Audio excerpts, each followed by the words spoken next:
Okay, so now that you've cached your simulation, you can load it back in with a file node.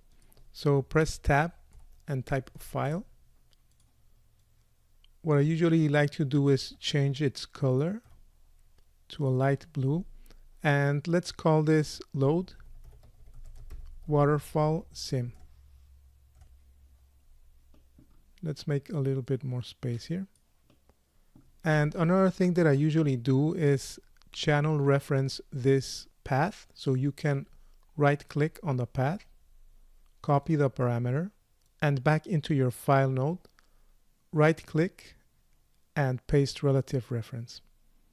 So let's take a look at what we have. I'm going to hide the rest of the object. And if you take a look at the result, it's nothing really that we can understand clearly. It's just a bunch of boxes, and this is due to the compression of the simulation. You won't be able to render this or to visualize it correctly in the viewports. And that's why there's an additional node that we will use, that it's, in my opinion, a very powerful node and a very robust tool. So it's called particle fluid surface. So let's click on this node and connect it right after your file cache. So I will connect it to the first input. So now we're starting to see something that makes more sense. Let me go into the shaded view, back into my camera view, and let's move ahead a few frames. So notice this is a bit slow because the simulation was cached with a relatively high resolution, but it currently doesn't resemble what we saw with the particles. So let me go through a few of the parameters for this node. And the first thing that you will want to do is the same way that we channel reference the particle separation from the simulation here to your fluid compress, you will have to channel reference to this particle separation. So let's do that first. Dive into your DOP network, select your flip object. So I'll just escape to cancel the simulation for now. Right click on the particle separation, copy this parameter, and back into my particle fluid surface, right click on the particle separation and paste as a relative reference. So this is a very important step. Now again, let's move forward a bit in time.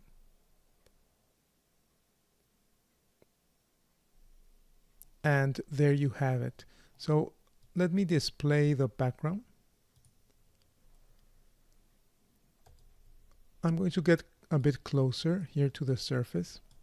Now, at this point, you may be thinking, well, this particle fluid surface is just for meshing the simulation, and that's not necessarily always the case. Sometimes you want to preview your particles, and this node will help you visualize your simulation in many ways. So before we go into the meshing, I will show you the particles themselves. So here under the output, convert to, you can select what you want to visualize, and the default is a surface polygon soup.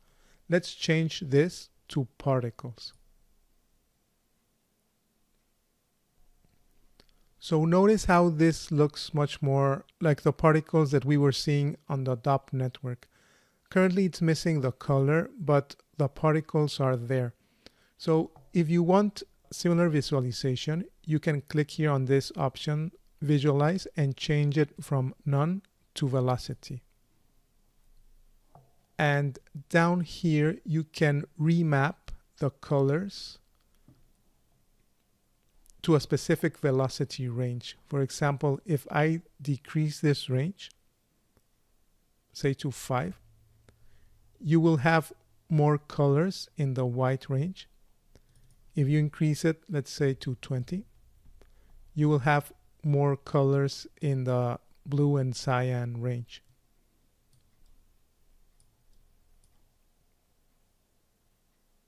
So currently this color visualization is only for the viewports and for debugging purposes. So another very important thing that you can do is take a look at the vorticity attribute.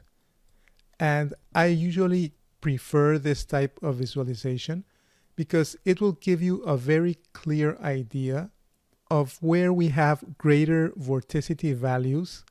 And as we will see in the next exercise, this will help us to generate the white water particles. So let's go with these colors for now. Let's go back to our camera view. And assuming we're going to render this, we will need to start meshing it. And this is why we need to convert this output into either a surface polygon soup or into a surface polygon. So for now, let's stick with surface polygons and take a look at some of the parameters that will help us get a better meshing. So let me zoom in a bit. I will also display the wireframe.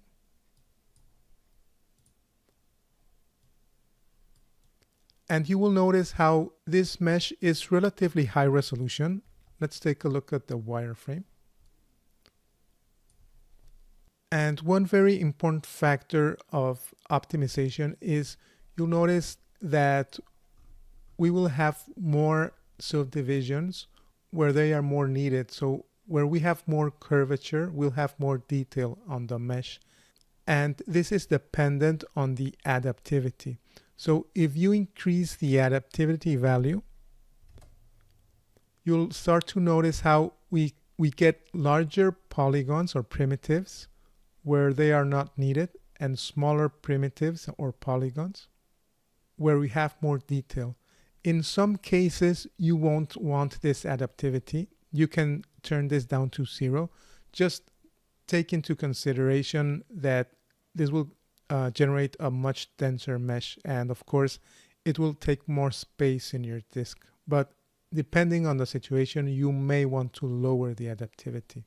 So for now I'll go with something higher, 0.01, just to make the display a bit faster. Go back to my smooth shading, back to my camera view, and another important group of parameters is under the filtering. So under filtering, you will have dilate, smooth, and erode. If you want to smooth out the surface, you can turn on this option. Usually this option is very useful for small scale simulations, for example, blood splatters or small water splashes. The dilate option can also be required at some point, and notice how the erode is also linked to this dilate.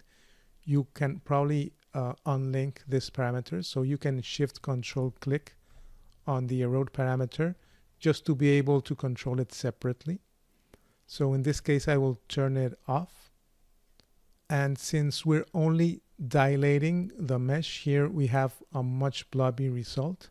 If we want to do it the other way around, we can turn off dilate and turn off erode, and the erode will give a much more stringy look, less blobby. And I think here it's a matter of testing, especially it will depend much on how close the camera is to the fluid, how much motion blur, the scale of your scene. So here I would recommend practice and trying different values. So of course, the larger the erode value is, the more destructive this will be. So if you go crazy with this value, it will completely destroy the geometry. So what I usually try to do is start with very small values and increase them just gradually. So I think in this case, an erosion of 1 would be enough, but just be careful because you'll notice that you'll start losing the small droplets. So it will take some time to balance these parameters until you're happy with the result. So the regions tab will talk much more about this when we're on our final exercise. For now, I'll turn off the smoothing, keep the erode, but with the smallest value. And the rest of the surfacing parameters were okay. So at this point, we would be ready to either cache this geometry or render, depending again on how much disk space you have, how much time you have to do the render. What I usually do in a real project is cache both the sim and the geometry, just in case, you never know. But in this case, I will just leave it like this. I will add a final null as an output. I will change its color to black and change its name to out waterfall.